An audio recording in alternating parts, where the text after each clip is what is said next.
Hello बच्चों, welcome back to my YouTube channel Masti with physics. बच्चे आज हम लोग क्या पढ़ेंगे? इलेक्ट्रिक चार्जेस पढ़ेंगे बच्चे। इलेक्ट्रिक चार्जेस देखिए बहुत ही इंपॉर्टेंट है। या तो क्लास 10th सीबीएसई का बोर्ड हो, या तो आईसीएसई का बोर्ड हो, या कि क्लास 12th का फिजिक्स हो बच्चे, तीनों के लिए इंपॉर्टेंट है। इसलिए चलिए करते हैं हम लोग स्टार्ट।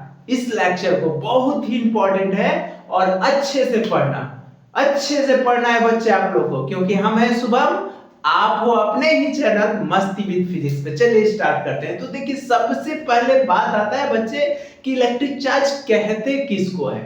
ये बात आता है ना कि इलेक्ट्रिक चार्ज किसको कहते हैं।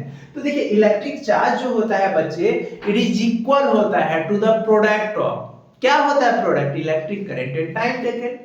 ये भी लिख सकते हैं। या it is a kinds of matter which can be attract और repel by a small particles, वो भी लिख सकते हैं। तो क्या लिखेंगे इलेक्ट्रिक चार्ज का? इट इज, क्या लिखेंगे? It is equal to the, it is equal to the product of, क्या बोले बच्चे? Product of electric current, electric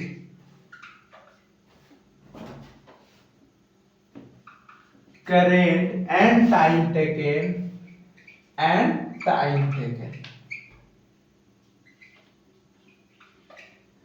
इस कॉल क्या कहलाएगा?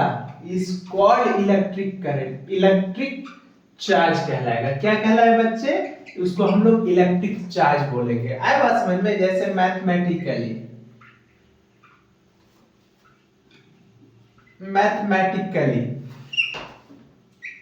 Q इज इक्वल टू क्या हो जाएगा? I इंटू टी हो जाएगा।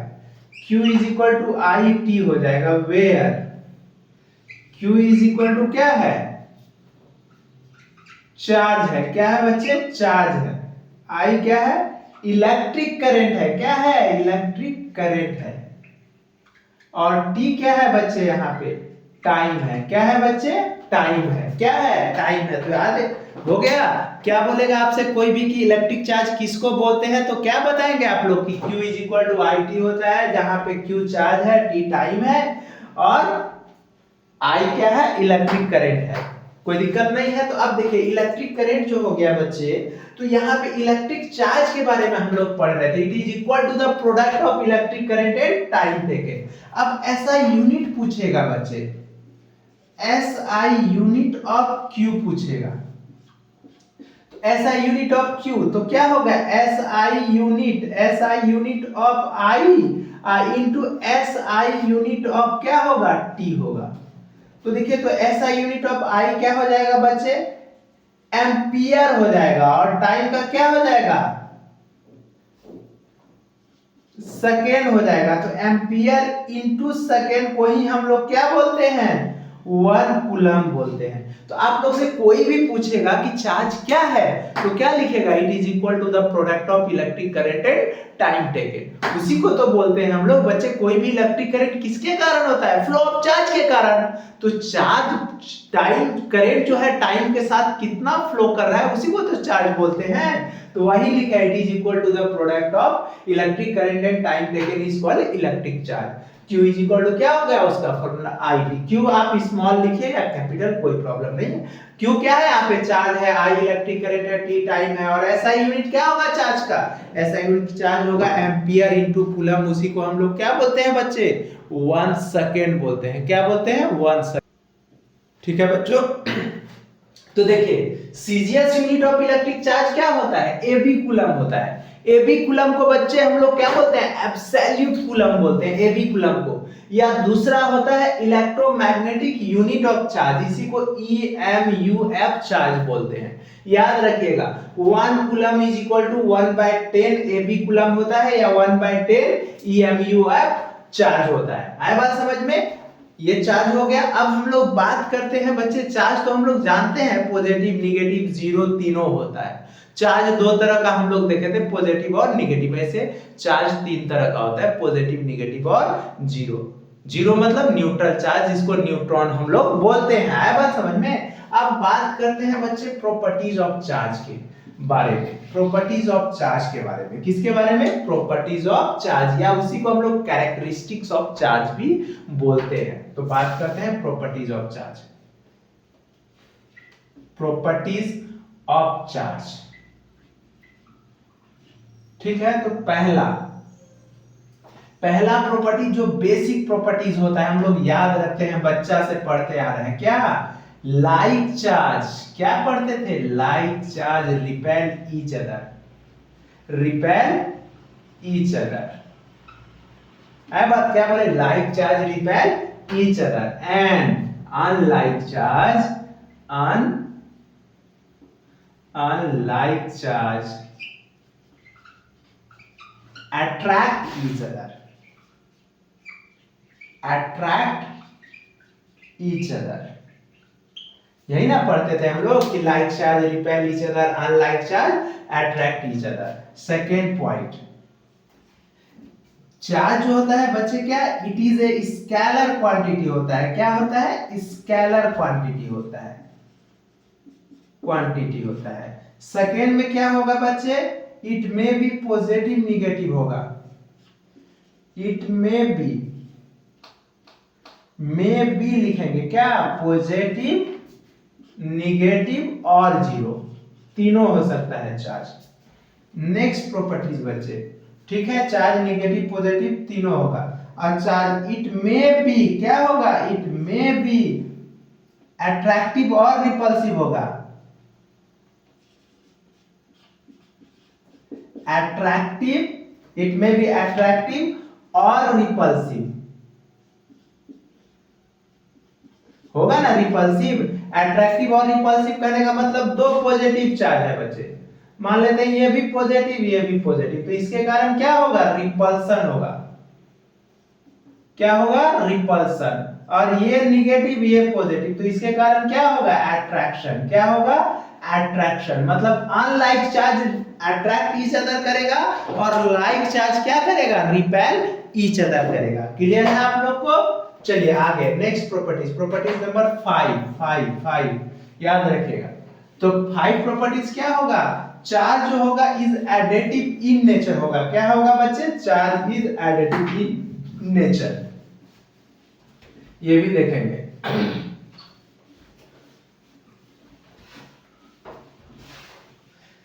चार्ज इज एडिटिव का मतलब बच्चे, चार्ज जो होगा एडिटिव इन नेचर मतलब ये स्केलर क्वांटिटी है। इसको चार्ज को दो या दो चार्ज मान लेते हैं, दो या दो से अधिक चार्जेस कोई बॉडी पे दिया हुआ है, कोई पॉजिटिव है कोई निगेटिव है, तो उसको सिंपली ऐड कर देंगे। तो क्या लिखेंगे? चार्ज में भी पॉजिटिव निगेटिव और जीरो, ये 6 नंबर। तो क्या होगा? चार्ज जो होगा इज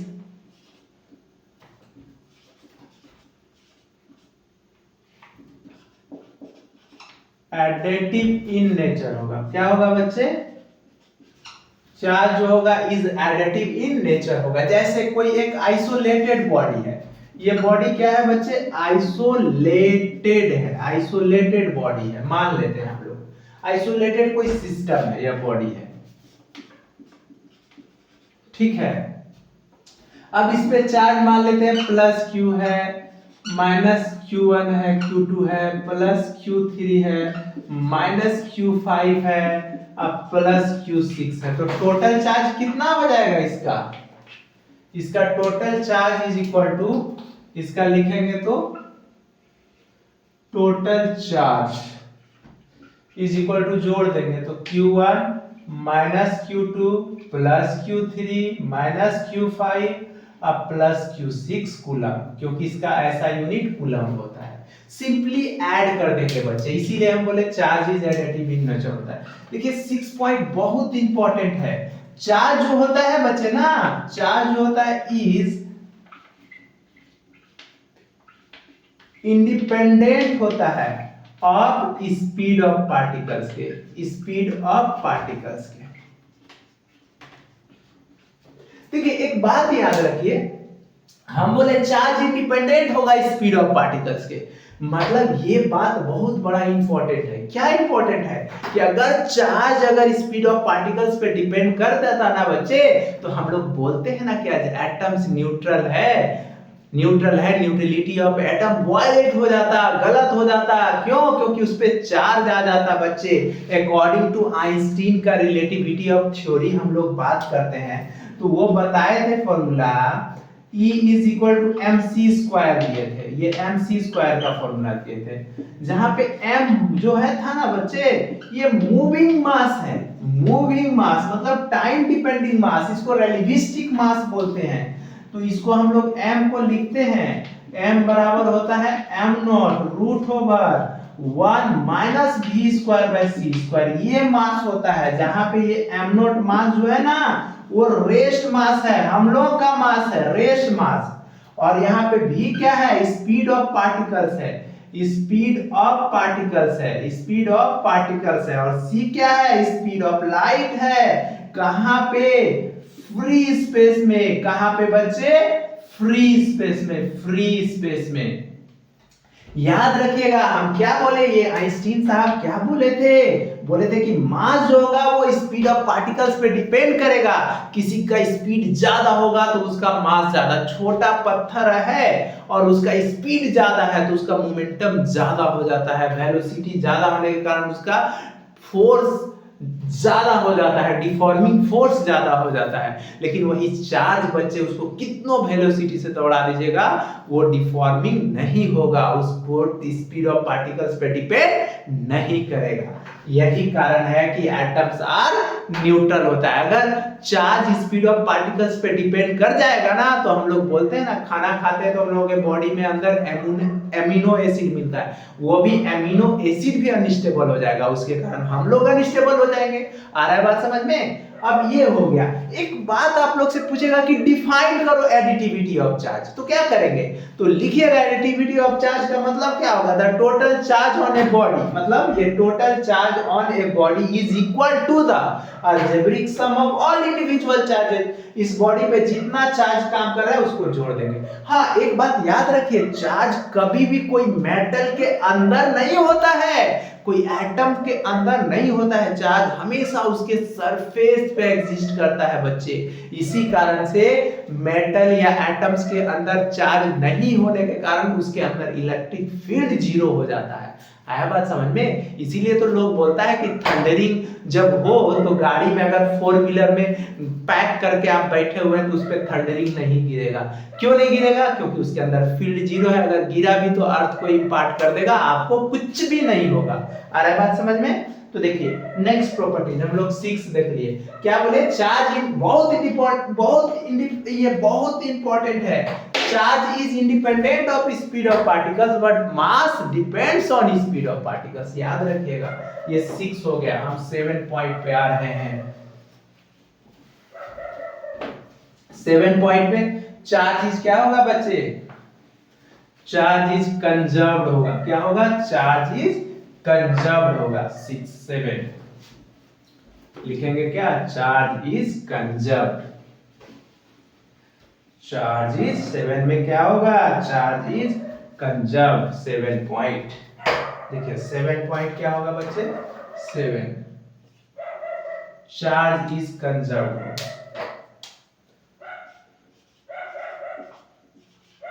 चार्ज होगा is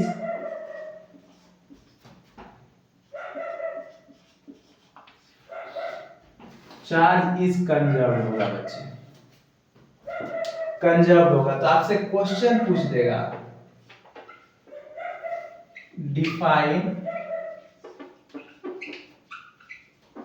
define conservation of charge.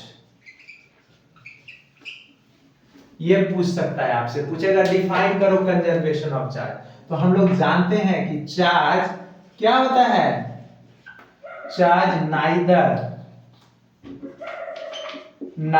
Be created. क्या बोले? Charge neither be created nor be destroyed. क्या बोले? Charge neither be created nor be destroy. It is it is क्या होगा, it is always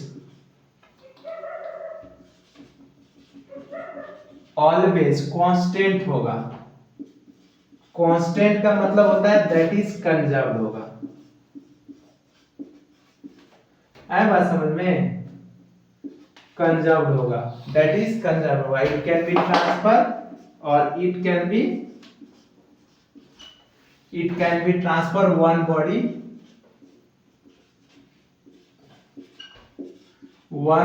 to another body।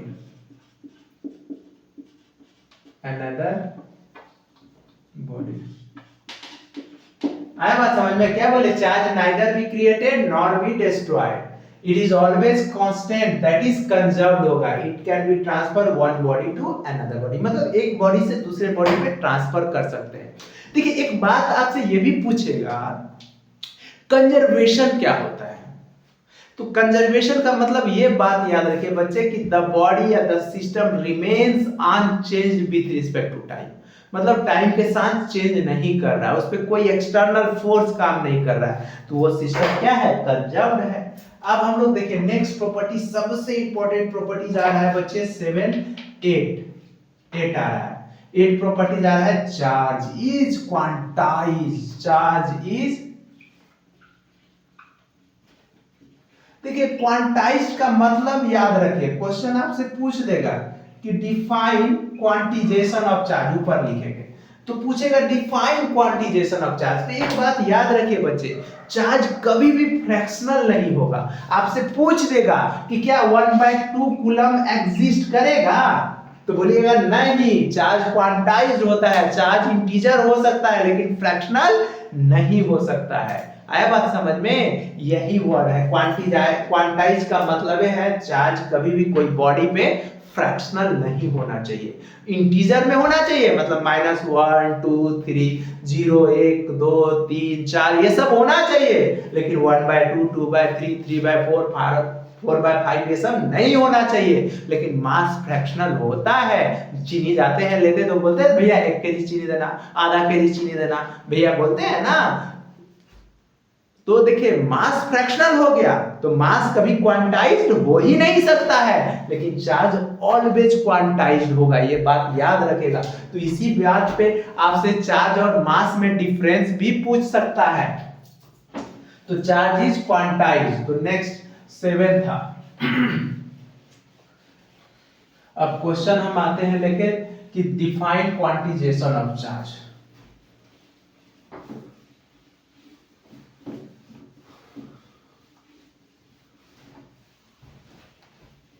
आपसे पूछेगा कि define quantisation of charge, question पूछेगा बच्चे, डिफाइन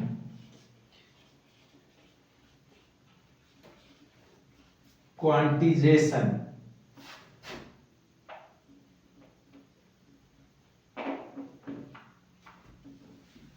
ऑफ चार्ज। देखिए क्वांटिजेशन ऑफ चार्ज बच्चे आपसे पूछेगा कि क्वांटिजेशन ऑफ चार्ज क्या, तो क्या बोले, टोटल चार्ज। देखिए टोटल चार्ज किस पे, ऑन ए बॉडी, कोई बॉडी है या कोई सिस्टम है, total charge on a body is equal होगा, equal to the integral multiple of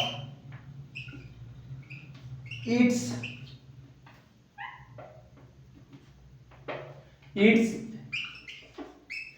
electronic charge. किसके बारे में, इलेक्ट्रॉनिक चार्जेस के बारे में। क्या बोले, total charge on a body is equal होगा टू द क्या, integral multiple of its electronic charges. मतलब अगर ये पेन है बच्चे, इस पे 2 कूलम का चार्ज है, तो 2 कूलम का चार्ज कैसे हुआ होगा, तो इसके अंदर इलेक्ट्रॉन और प्रोटॉन होगा ना, तो कितना इलेक्ट्रॉन होगा, मान लेते हैं ना 1 लाख इलेक्ट्रॉन होगा, तो 1 lakh electron into mass of electron plus 2 lakh proton होगा तो 2 lakh into mass of proton. ऐसे इलेक्ट्रॉन प्रोटॉन हमेशा कोई भी एटम में इक्वल होता है, हम मान लेते हैं बच्चे। और दोनों का सम करके कितना पूर्णा चाहिए, 2 कूलम। तो इसको मैथमेटिकली अगर हम लिखेंगे बच्चे, मैथमेटिकली, तो क्या हो जाएगा, Q is equal to N into E. Q is equal to N E, जहां पे Q क्या है, टोटल चार्ज है, ठीक है, और N is equal to number of electron proton बोलिए, या नंबर ऑफ इलेक्ट्रॉन बोलिए, या नंबर ऑफ चार्ज बोल दीजिए, या नंबर ऑफ कोई भी चार्ज बोल दीजिए, कोई भी चार्ज। इसका वैल्यू जो होगा बच्चे 0 हो सकता है, +-1 हो सकता है, +-2 हो सकता है, +-3 हो सकता है, सो ऑन सो ऑन। क्यों बोले कि चार्ज कभी भी फ्रैक्शनल नहीं होगा। और ई क्या होगा, चार्ज ऑफ कुछ भी हो सकता है, चार्ज ऑफ प्रोटॉन भी हो सकता है, या चार्ज ऑफ इलेक्ट्रॉन भी हो सकता है। तो आप जानते हैं कि चार्ज ऑफ इलेक्ट्रॉन क्या होता है, ई माइनस बताए थे, -1.6 × 10⁻⁻19 कूलम। और चार्ज ऑफ प्रोटॉन क्या बताए थे, 1.6 × 10⁻⁻19 कूलम। आ रहा है ना बात समझ में। तो क्या होगा, डिफाइंड क्वांटिजेशन ऑफ चार्ज आया समझ में कि क्या होगा। इस पे आपसे क्वेश्चन पूछ देगा कि 1 कूलम चार्ज में कितना नंबर ऑफ इलेक्ट्रॉन होगा। बोलेगा 1 कूलम चार्ज है, बोलेगा कोई पार्टिकल का चार्ज 1 कूलम है, 1 कूलम चार्ज है। अब बोलेगा इसमें n बराबर बता दो कितना होगा, इलेक्ट्रॉन पूछेगा, तो 1.6 × 10⁻⁻19 ये तो Q बराबर n ही लगाएंगे, तो n बराबर क्या हो जाएगा, Q बटे E, तो 1/-1.6 × 10⁻⁻19। तो देखिए, तो इसको डिवाइड करेंगे तो ये -90 ऊपर 10 हो जाएगा, तो 10 और ये 19 जाके प्लस हो जाएगा, 19/16 यहाँ माइनस हो जाएगा। तो देखिए, तो एक जीरो इसका कम करेंगे तो ये -100/16 × 10⁻18 हो जाएगा, यही तो हो जाएगा 6.25 × 10⁻18 इलेक्ट्रॉन। सोचिए एक कूलम चार्ज में कितना इलेक्ट्रॉन कंटेन कर रहा है, 6.25 × 10⁻18 इलेक्ट्रॉन्स। Q बराबर Ne से फॉर्मूला से हम निकाले बच्चे। आ रहा है बात समझ में, Q बराबर Ne का मतलब, तो इससे हम लोग निकाल सकते हैं कैसे होगा। चलिए आगे देखते हैं हम लोग क्या होता है। देखिए बच्चों, बस लास्ट बचा है difference between charge and mass. बहुत ही इजी और इंपॉर्टेंट है। यहाँ इस अगर डिफरेंस के बाद चार्ज का जो भी इंपॉर्टेंट चीज था हम लोग पढ़ चुके हैं बच्चे, उस पे बस क्वेश्चन बनाना बाकी है। तो देखिए क्या है, it difference between charge and mass में क्या बोले, इट में भी पॉजिटिव, नेगेटिव और जीरो होगा। इट इज ऑलवेज पॉजिटिव होगा बच्चे, क्यों, मास कभी नेगेटिव नहीं होता है। और इट इज बताया ना, independent of speed of particle होगा, it is depends on speed of particles होगा। और इट इज कंजर्व्ड होगा, मास कभी भी कंजर्व नहीं होगा। ये इट इज क्वांटाइज्ड होगा, मास कभी भी क्वांटाइज नहीं होगा, क्योंकि मास फ्रैक्शनल एग्जिस्ट करता है लेकिन चार्ज कभी फ्रैक्शनल नहीं होता है। इट मे बी अट्रैक्टिव और रिपल्सिव होगा, इट इज ऑलवेज अट्रैक्टिव होगा। बहुत सारा डिफरेंस है लेकिन हम लोग इतना ही पढ़ेंगे। तब तक बच्चे अब क्लास को यहीं पे रोकते हैं, अब नेक्स्ट क्लास में मिलेंगे इस पे इंपॉर्टेंट क्वेश्चन को लेके। तब तक आप लोग अपना अच्छे से ख्याल रखिए और मेरे चैनल को लाइक कीजिए, दोस्तों को बताइए, बोलिए यहाँ 9, 10, 11, 12 का फिजिक्स विथ मोटिवेशन के साथ हो रहा है, इसीलिए तो चैनल का नाम ही है मस्ती विथ फिजिक्स, मतलब फन विथ। चलिए, थैंक यू।